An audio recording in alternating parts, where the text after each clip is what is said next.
അടുത്ത 3 മണിക്കൂറിൽ കേരളത്തിൽ ഒറ്റപ്പെട്ട ഇടങ്ങളിൽ മഴയ്ക്ക് സാധ്യത. തിരുവനന്തപുരം, കൊല്ലം, പത്തനംതിട്ട, ഇടുക്കി തുടങ്ങിയ ജില്ലകളിൽ ഇടിമിന്നലോട് കൂടിയ മഴയ്ക്കും മണിക്കൂറിൽ 40 കിലോമീറ്റർ വേഗതയിൽ ശക്തമായ കാറ്റിനും സാധ്യതയുണ്ടെന്ന് കേന്ദ്ര കാലാവസ്ഥാ വകുപ്പ് അറിയിച്ചു. വിവരങ്ങളുമായി ദിൽന ദിനേശ് ചേരുന്നുണ്ട്. തിരുവനന്തപുരം. ദിൽന, ഇത് വൈകി എത്തിയ വേനൽ മഴയാണെന്നാണോ കാലാവസ്ഥാ വകുപ്പ് പറയുന്നത്?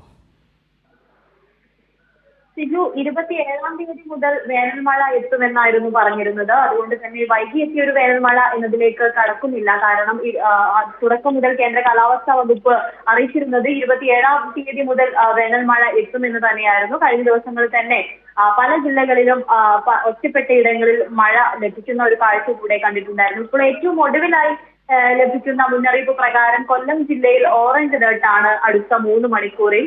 അതായത് നമുക്കറിയാം, ഈ പാലക്കാട് കഴിഞ്ഞാൽ ഏറ്റവും കൂടുതൽ അന്തരീക്ഷ താപനില റിപ്പോർട്ട് ചെയ്ത ഒരു ജില്ലയാണ് കൊല്ലം ജില്ല എന്ന് പറയുന്നത്. 39 ° വരെ താപനില ഉയരാനുള്ള ഒരു സാധ്യത കഴിഞ്ഞ ദിവസങ്ങളിലെല്ലാം നമ്മൾ കണ്ടിട്ടുണ്ടായിരുന്നു. ഇപ്പോൾ ഏറ്റവും ഒടുവിലായി കൊല്ലം ജില്ലയിൽ അടുത്ത 3 മണിക്കൂറിൽ ഇടിമിന്നലോട് കൂടിയ മഴയ്ക്ക് സാധ്യതയുണ്ട്. ഓറഞ്ച് അലേർട്ടാണ് ഈ ജില്ലയിൽ മുന്നറിയിപ്പായി നൽകിയിട്ടുള്ളത്.